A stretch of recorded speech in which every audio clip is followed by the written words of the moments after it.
Hi hello welcome to my channel. South Indian meals అంటేనే ముఖ్యంగా గుర్తొచ్చేది పప్పు సాంబార్. మరి ఈ పప్పు సాంబార్ ఇంకా రుచికరంగా మారాలి అంటే అందులోకి వడియాలు ఉండాల్సిందే. వడియాలు పెట్టుకోవడం అంటే చాలా పెద్ద పని అని చాలామంది అవాయిడ్ చేస్తూ ఉంటారు. ఇలా ఈ సగ్గుబియ్యం వడియాలు ఒక్కసారి పెట్టుకుని చూడండి, చాలా ఈజీగా అయిపోతుంది. పిండి వడియాల కన్నా కూడా చాలా టేస్టీగా ఉంటాయి ఈ సగ్గుబియ్యం వడియాలు. చాలా త్వరగా కూడా రెడీ అయిపోతాయి.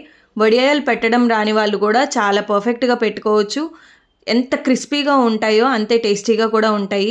పిల్లలైతే చాలా ఇష్టపడి తింటారు. ఇప్పుడు ఈ వడియాలు ఎంత క్రిస్పీగా వచ్చినాయో కూడా మీరే వినేసేయండి. ఇంత పర్ఫెక్ట్ క్రంచ్తో మీకు కూడా రావాలి అంటే ఫుల్ రెసిపీ నా ఛానల్లో ఉంది, వెంటనే చెక్ చేసేయండి.